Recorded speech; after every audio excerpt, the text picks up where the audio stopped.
the President of the Republic, Mr. Adama Barrow. Banko President, Your Excellency Mr. Adama Barrow. Your Excellency, the First Lady of the Republic, Madam Fatou Barrow. Her Excellency First Lady, Madam Fatou Barrow. The Honorable Speaker and members of the National Assembly. Deputy Bumola Kutiba Speaker Mibe Janjani Deputy Ulu. The Honorable Ambassador of Turkey and the diplomatic corps here present. Anim falang Turkey Bankola Ambassador Mibe Siri Jang, Animo Kotel Mibe Siri La Banko Le Jang. The Chief of Staff, Office of the President. Chief of Staff, President of Office. Honorable Cabinet Ministers here present. Honorable Cabinet Minister Minumabe Jang. The Secretary General and Head of the Civil Service. Secretary to Cabinet Head of Civil Service. The Permanent Secretaries and Heads of Government Institutions here present. Permanent Secretary Anim Falang Masakunda Dokula La Bijang. Head of Public and Private Institutions. Anim Fayemunda Dokula Bijang. Anim Masakunda La Alfa Minumabe Jang. Security and Service Chiefs. Anim Falang Marale Tanko Bunda Kunyala. The Chairman of the Albayrak Group. Albayrak Group La Chairman. The Chairman and Board of Directors of the Gambia Ports Authority. Chairman Board of Directors Gambia Ports Authority. The Alcalo, Sefo, Governor and the heads of the Sanyang Bulunda. Alcalo, Sefo, and Governor, and Sanyang Bulunda Kafu. The Sanyang VDC and the Task Force. And Sanyang VDC and the Sanyang community and the whole of the Combo South. And all distinguished ladies and gentlemen here present, members of the press. It's a unique privilege for me to deliver this statement in this groundbreaking occasion, which marks the construction of a new deep sea port in Sanyang.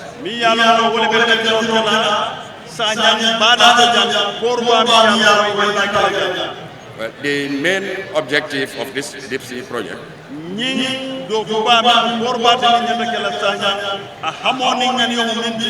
lies in its transformative potential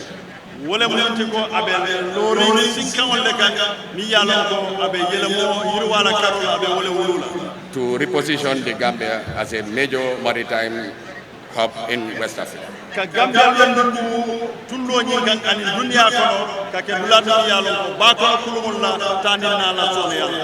Your Excellency the President, distinguished ladies and gentlemen,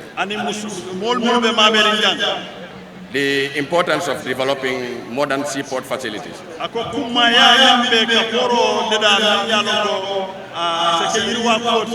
lies in the importance of ports as a catalyst for socio-economic development.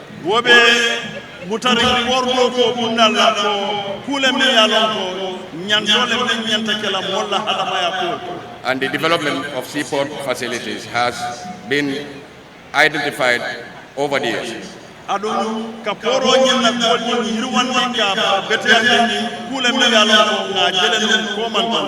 it started in the late 80s up to around 1970 when we had 3 series of port development projects. Then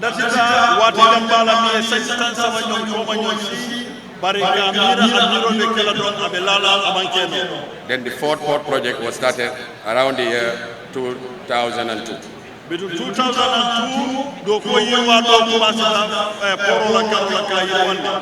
Different studies have identified the need for port capacity improvement.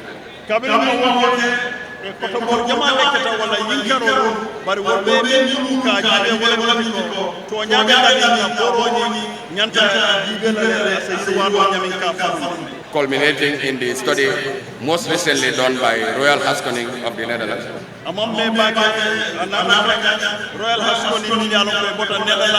In 2017.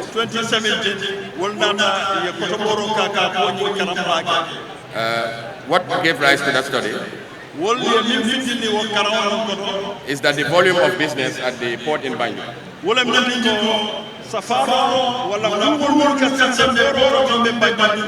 had outgrown the facility to the extent that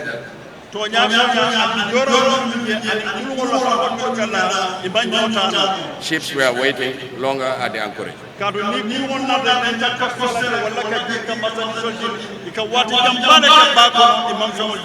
And this had a negative effect on business due to congestion, surcharges, and the increasing wear and tear on the equipment. So the study identified for immediate capacity improvement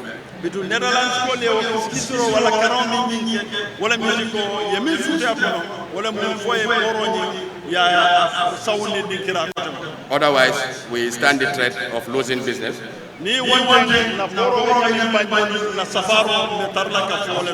to neighboring ports.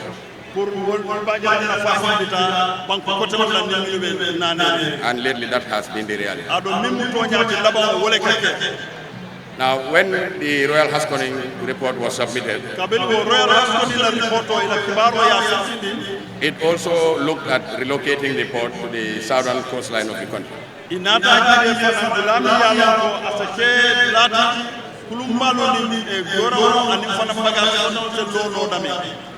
But the business case was not very strong. But the business model. Now, when the report was submitted to Cabinet,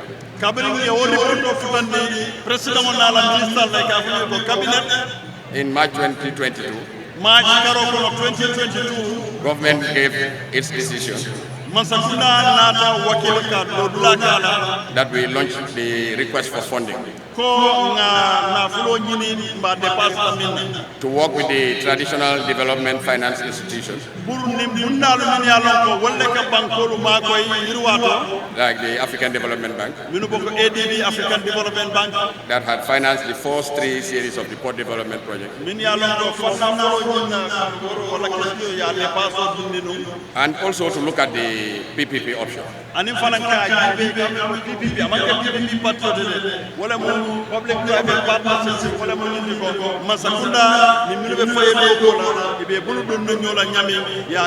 because it is realized that the landscape around the West and Central African region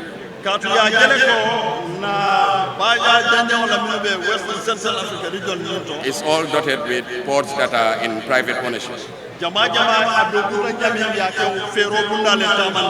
And at some point, we needed to up our game in order to remain relevant.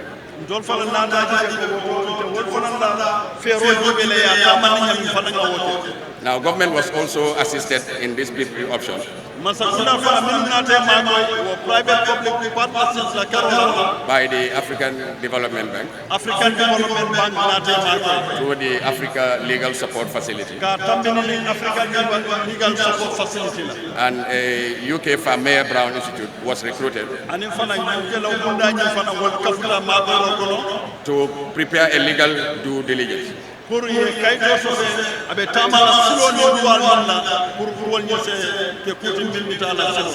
the results of this due diligence recommended that there are enough legal instruments in the 1972 Ports Act, the GPPA Act, and the PPP operational policy and guidelines to support this PPP process. Following an international tender that was launched,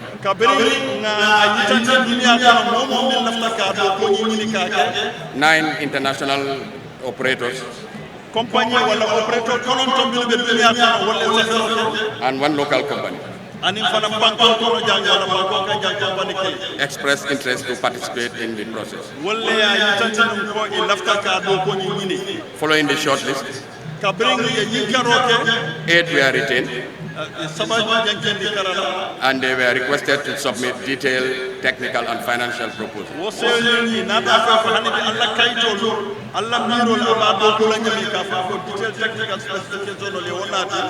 After the evaluation, 3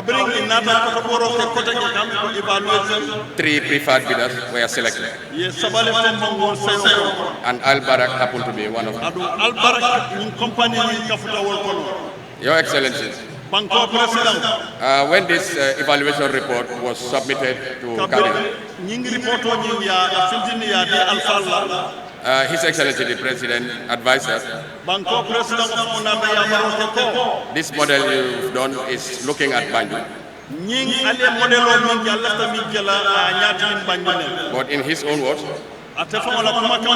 in 20 years' time, you'll come back to the same problem. In 20 years' time.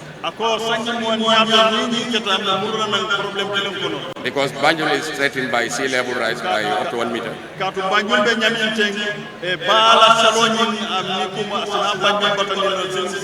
Our capacity to expand towards the city is constrained by residential neighborhood.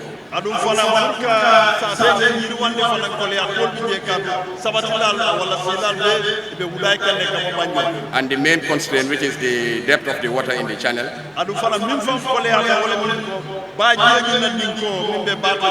which limits the size of vessels to 9.5 meters.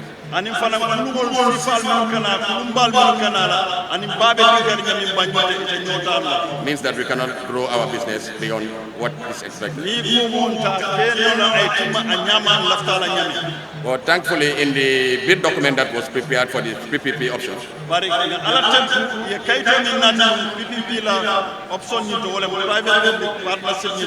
one of the evaluation criteria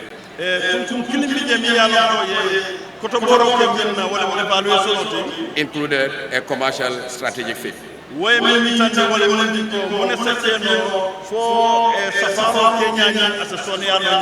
That allowed the bidders to propose alternative solutions.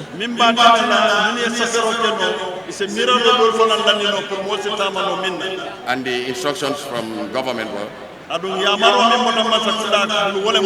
to look at the commercial proposal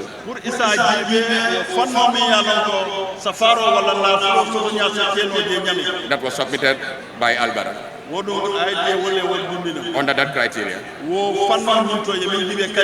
to develop a new deep sea port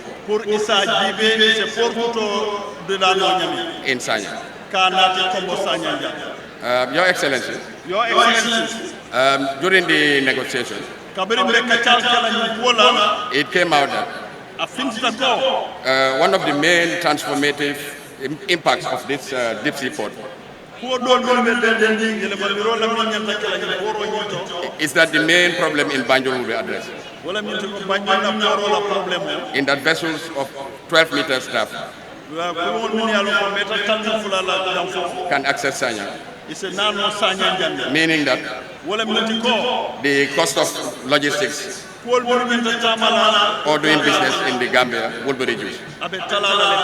Because these bigger ships, they charge less in terms of freight.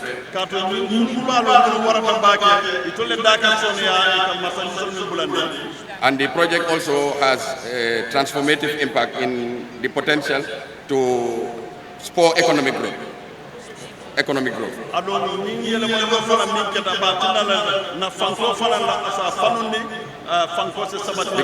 it can boost GDP. It can boost GDP. Create jobs both directly and indirectly. The construction of the inland ports in Kawur and Basse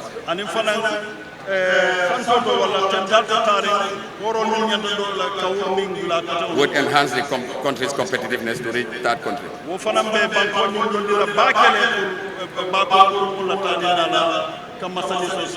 Your Excellency, at this stage, kindly allow me to recognize the efforts of all the team.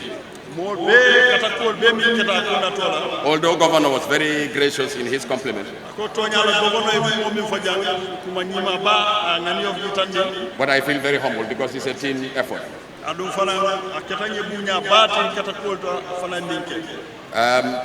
The founding father of the Ports Authority when it was established in 1972.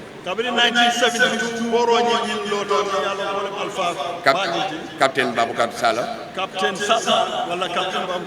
happened to be with us. And he is, according to history, one of the first Africans to sail an ocean-going vessel around the world.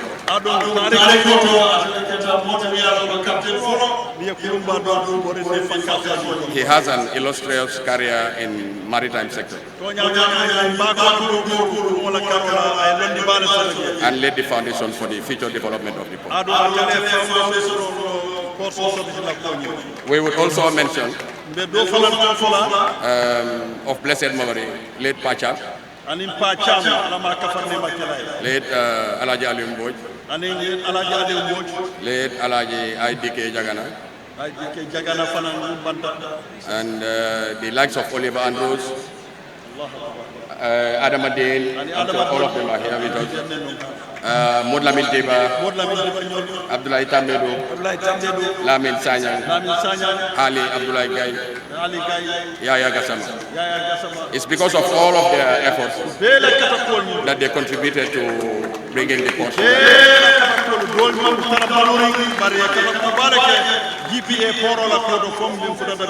But especially to His Excellency the President for the wisdom in taking the decision that's up for a deep sea port.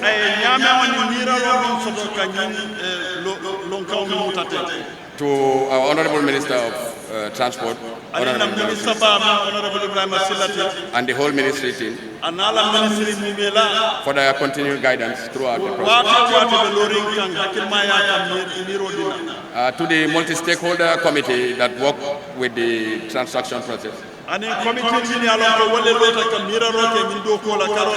Ministries of Finance, Ministry of Trade, the Attorney General's Chamber, GAIPA, GPPA, GRA, and all the other stakeholders for their collaborative efforts in developing the model to where it is. To the chairman and members of the board of directors of the GPA for the policy decisions in ensuring that this transformative project and especially to the staff of the Gambia Port Authority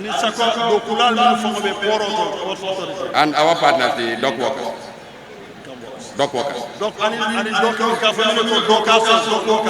For their positive outlook in embracing this new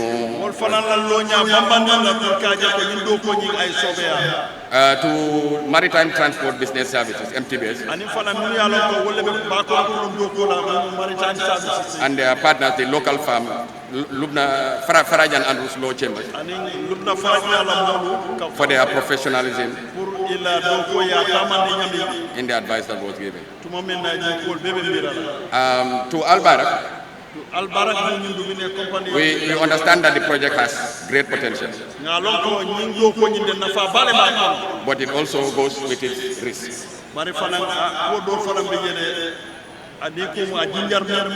And these are in non-perform. But what we have seen on the ground gives us expectation that as a country, we would not necessarily invoke those guarantees in the concession to make you to deliver on your obligation. So to you say, Teshakular. It's their language, Teshakular. To the people of Sanyang, particularly the VDC also, they have made the task easy because of their constructive engagement. We've crossed paths with very accomplished Gambians. Within the Sanyang, whose advice and assistance led to a successful negotiation to agree on the land side.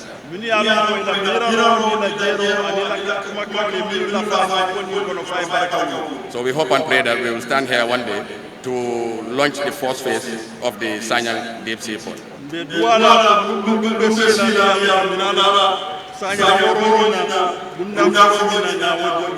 that it will unlock other potentials in the country. With